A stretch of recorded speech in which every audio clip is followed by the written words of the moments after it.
வெறிகொண்டு ஒவ்வொரு மான தமிழ் பிள்ளை நல்ல தமிழ் தாய்க்கும் தமிழ் தகப்பனுக்கு பிறந்த மக்கள், மான தமிழச்சி மாறிலே பால் குடித்து வளர்ந்த பிள்ளைகள், தமிழச்சி மாறிலே பால் குடித்து வளர்ந்த பிள்ளைகள். கொஞ்சம் செம்ப வச்சுட்டு ஒரே சுக்கலாம்பிரதம் மந்திரம் தெளிச்ச உடனே நான் என்ன ஆயிட்டேன்? நான் தீட்டாயிட்டேன். நான் தொட்டு செதுக்கிய சிலை எப்படா எனக்கு தீட்டாச்சு?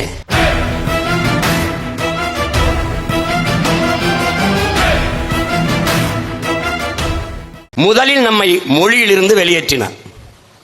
எப்படி? எங்க ஐயா மணியரசன் ஐயா விளக்குனாங்க பாருங்க. ஐயா வெங்கட்ராமன் ஐயாவும் சொன்னாங்க, ஒருத்தன் கோயிலுக்குள்ள வராதே தீட்டுங்க. கோயிலை கட்டினவன் யாரு? நான். உள்ள கற்ப கிரகத்தை கட்டினவன் யாரு? நான் தான். உள்ள சிலையா இருக்கிற இறையோடு வடி சிலையை செதுக்கினது யாரு? அதுவும் நான் தான். சாரம் கட்டி தூக்கிட்டு போய் இறக்கி வச்சது யாரு? அதுவும் நான் தான். அப்ப நான் தொடும்போது செதுக்கும் போது உள்ள கொண்டு வைக்கும் போதெல்லாம் வராத தீட்டு. ஒரு கொஞ்சம் செம்ப வச்சுட்டு ஒரே சுக்கலாம்பிரதம் மந்திரம் தெளிச்ச உடனே நான் என்ன ஆயிட்டேன்? நான் தீட்டாயிட்டேன். நான் தொட்டு செதுக்கிய சிலை எப்படா எனக்கு தீட்டாச்சு? அவன் வெளியில நில்லுன்னா நான் நின்னேன். அங்கதான்டா எல்லாம் முடிஞ்சது. வராத தீட்டு என்றது. என் தாய்மொழி வெளியேறியது, அவர்கள் மொழி உள்ளே போனது. அருமை உடன் பிறந்தார்களே, கோயில் நமக்கு வழிபாட்டு தலம் மட்டுமல்ல, வரலாற்று பேராவணம் என்பதையும் நினைவில் வைத்துக் கொள்ள வேண்டும். அந்த கோயில்களின் மதில் சுவர்கள் தான் நம்முடைய வரலாற்று பேராவணம், கல்வெட்டுகள், குறிப்புகள் எல்லாமே இருக்கிறது. இன்றைக்கும் குடவாயல் பாலசுப்ரமணியம் ஐயா அவர்கள் எழுதிய நூலை படிக்கும் போது 18ஆம் நூற்றாண்டிலே அந்த கோயிலிலே அந்த கல்வெட்டிலே என்று எழுதுகிறார் என்றால் அதுதான் நமக்கு வரலாற்று பேராவணம். ஒரே நேரத்தில் வழிபாட்டிலிருந்தும் மொழியிலிருந்தும் வரலாற்றிலிருந்தும் திட்டமிட்டு வெளியேற்றியவர்கள் இந்த இந்திய திராவிடர்கள். நல்ல கவனிச்சு வச்சுக்கணும். அவன் உள்ள வராத தீட்டுனா இவன் போகாத முட்டாள் தான். நல்லா கவனிச்சிட்ட? நீ வெளியில நின்ன கதை முடிஞ்சு. கடவுள் மறுப்பே பேசிக்கிட்டு இருந்த சீமான் ஏண்டா அதை கையில் எடுத்தான்? ஏன் எடுத்தான்? வீழ்ந்து கிடக்கிற தமிழ் தேசிய மக்களின் உரிமைக்கு விடுதலைக்கு போராடுகிறவன், எங்கள் உயிர் தலைவன். அவன் எங்களுக்கு கற்பித்தது 3 சுவத்தை வைத்து ஒரு வீட்டை கட்ட முடியாது, 4 சுவரையும் வைத்துத்தான் வீட்டை கட்ட முடியும். அவன் மொழி, அவன் வழிபாடு, அவனுடைய மெய்யியல் கோட்பாடு எல்லாவற்றையும் சேர்த்து மீட்பதுதான் ஒரு தேசியத்தின் முழுமையான விடுதலையாக அமையும். 50,000 ஆண்டுகளுக்கு மூத்த ஒரு தொல்குடி சமூகம், முதலாக தோன்றிய ஒரு இன பெருங்கூட்டத்திற்கென்ற ஒரு வழிபாடு, மெய்யியல் கோட்பாடு இருந்திருக்குமா இல்லையா? எனக்கென்ற இறை யார்? எனக்கென்ற வழிபாட்டு முறை என்ன? நாங்கள் இயற்கை வழிபாட்டு மரபினர். மூத்தோர் எங்கள் தெய்வர்கள் முருகனும் மாயோனும், இதெல்லாம் யார்? எங்களுடைய சிவன்லாம் யார்? எங்கள் இன முன்னோர். காளி, பேச்சியம்மன், சுடலையாண்டி, கருப்பணன், இவெல்லாம் யார்? எங்களுடைய குல முன்னோர். மாயோன் மேய காடுரை உலகு, சேயோன் மேய மைவரை உலகு, வேந்தன் மேய தீம்புணன் உலகு, வர்ணன் மேய பெருமணல் உலகு என்று எங்களுடைய தொல்காப்பியம் எங்களுக்கு கற்பிக்கும். எங்க ஐயா சொன்ன மாதிரி சிவன் என் இறை, என் மூதாதன். நான் மறுபடியும் கேட்கிறேன், 63 நாயன்மார்களில் ஒருவன் அயல்மொழியாளன் எவனா சொல்ற? தமிழனை தவிர ஒருவன் சொல். என்னுடைய மாயவன் தான் கண்ணன், என்னுடைய கண்ணன் தான் திருமால், என்னுடைய திருமால் தான் பெருமாள். 2வது நிலத்தின் முல்லை நிலத்தின் தலைவன், ஆயர்குல தலைவன், முல்லை நில இறைவன் என்னுடைய மாயோன், என்னுடைய கண்ணன். நாங்கள் எங்களுடைய இறை கருப்பு, மால் என்றால் கருப்பு. வணங்குகிற தெய்வத்தை, என் இறையை பெருமையாக மரியாதையாக அழைக்க வேண்டும் என்பதற்காக திருமால் பெருமாள் என்று அழைத்தேன். நீ கும்பிடுகிற வெங்கடாசலபதியின் பேர் மாத்தினா, நீ என்ன என்ன என்ன வேடம் போட்டாலும் அப்ப ஏன் அப்பன் தானடா, ஏன் அப்பன் தானே. நீ அவனுக்கு கோட் சூட்டை போட்டு விடு, அல்லது என்னத்தை வேணாலும் போட்டு விடு, ஆனா அப்பன் ஏன் அப்பன்? உன்னுடைய பெருமாள் திருமால். 12 ஆழ்வார்களில் ஒருவன் தமிழன் தவிர வேற ஒருத்தன் சொல்றான். நீ திருவிழிபுத்தூர்ல இருக்கிற ஆண்டாள் கோயில்ல ஆண்டாள் பாடிய பாசுரம் எந்த மொழியிலே? ஆண்டாள் கோயிலிலே அவள் பாடிய பாசுரம் பாடப்படுகிறதா? இது கேள்வி. தமிழில் 1000 பாடிய ஆண்டாளுக்கு எதற்குடா சமஸ்கிருத மந்திரம்? எதற்கு? இதை விட ஆண்டாளை பெருமாளை இழிவுபடுத்துற செயல் ஒன்று உண்டா? ஒன்று உண்டா? எப்படி? ஒரு அடிப்படை உரிமை, ஒரு தேசினத்தின் மகன் மகளுடைய அடிப்படை உரிமை அவனுடைய மொழி. அதை இழக்க முடியாது. மொழியை இழந்தால் என் இனத்தை இழப்பேன், இனத்தை இழந்தால் நிலத்தை இழப்பேன், நிலத்தை இழந்தால் என் பலத்தை இழப்பேன், பலத்தை இழந்தால் நான் அழிவேன். இந்த உலகெங்கிலும் இருக்கிற வரலாற்று உண்மையை உணர்ந்து தெளிந்த பிள்ளைகள் நிமிர்கிறோம் நாங்கள் தமிழர்கள் என்று. இதுல என்ன உனக்கு பிரச்சனை? நீ எவ்வளவு தூரம் நிராகரிக்கப்பட்டு புறக்கணிக்கப்பட்டு வீழ்த்தப்பட்டிருக்கா என்பதை புரிந்துகள். உன்னுடைய கோயிலில் உன் தாய்மொழியில் வழிபட முடியாது என்பது எவ்வளவு கீழான அடிமை நிலை. இங்கே தெய்வத்தமிழ் பேரவை, வீரத்தமிழ் முன்னணி எல்லாம் வழக்கு போட்டு நம்முடைய பாட்டனார் அருண்மொழி சோழன் அவன் கட்டிய கோயில் பெருவுடையார் கோயில், அந்த கோயிலிலே தமிழில் குடமுழுக்கு, அது கும்பாபிஷேகம் தான் சொல்லுவான், குடமுழுக்குன்றோ நன்னீராட்டோன்றோ நல்ல தமிழில் சொல்ல மாட்டான். எழுதி வைத்துக்கொள் முருகா, எழுதி வைத்துக்கொள். இன்றைக்கு குடமுழுக்கு தண்ணீராட்டு தமிழிலே வேண்டும் என்று போராடி கொண்டிருக்கிற பிள்ளைகள் ஒரு நாள் சமஸ்கிருதத்திலும் ஓத விடுங்கள் என்று நீங்கள் போராடுகிற நிலைமையை நாங்கள் உருவாக்கவில்லை என்றால் பார்த்துக்கிட்டே இருக்கு. எதற்காக நீங்க கோயில்ல சமஸ்கிருதத்தை சொல்லு எனக்கு புரியக்கூடாது, அதை தவிர வேற நோக்கம் இருக்கா? என் இறைக்கும் புரியக்கூடாது, அதை தவிர வேற நோக்கம் ஏதாவது இருக்கா? மொழி வழியே தான் தேசிய இனங்கள் நிலங்கள். இந்தியா பல்வேறு மொழிவழி தேசிய இனங்களின் கூட்ட அமைப்பு, பல்வேறு தேசங்களின் ஒன்றியம். இந்த நாடு இருந்ததில்லை, வெள்ளைக்காரர்களால் அடிமைப்படுத்தி ஆண்ட அந்நியனால் உருவாக்கப்பட்டது. இந்திய நாட்டின் தேசிய ஒருமைப்பாடு என்பதே வெள்ளைக்காரன் கத்தி முனையில் துப்பாக்கி முனையில் உருவாக்கப்பட்டது ஒன்று என்றுதான் மார்க்ஸ் சொல்கிறார். இந்தியாவின் வரலாறு என்பது என்ன? அந்நியர்கள் அந்த நாட்டின் அந்நியர்களினுடைய இந்தியர் அல்லாத ஒரு அரசு எழுந்ததும் வீழ்ந்ததும் தான் இந்த நாட்டின் வரலாறு.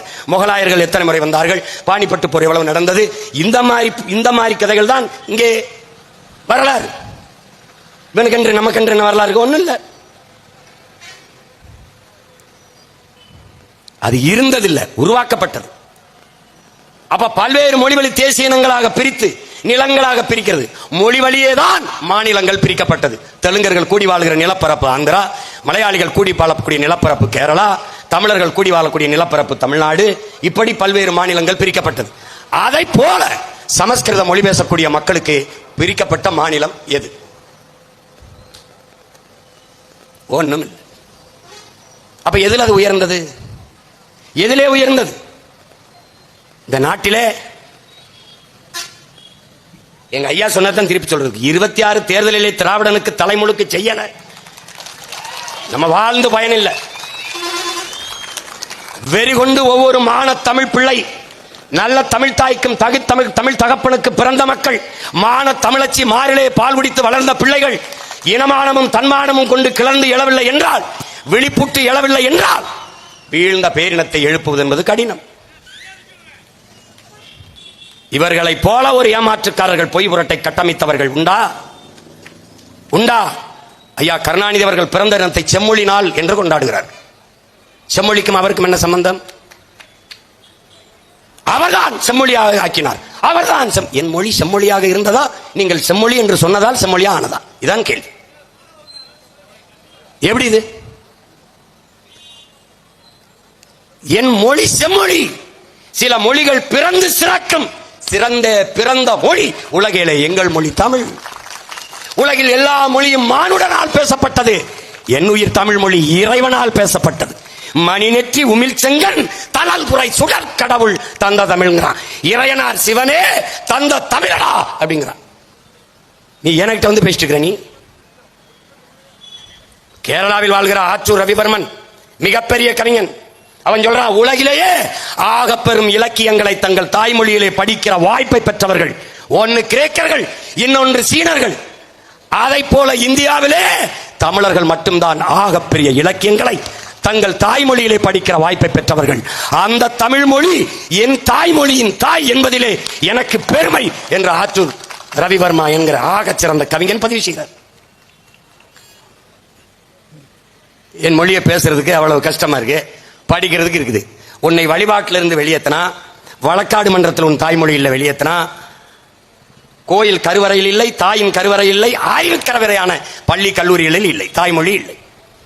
தாய்மொழியை இழந்து மறந்து விட்ட இனம் உலக வரலாற்றில் வாழ்ந்ததாக ஒரு சிறு செய்தி கூட கிடையாது. இப்போது நீ யார்?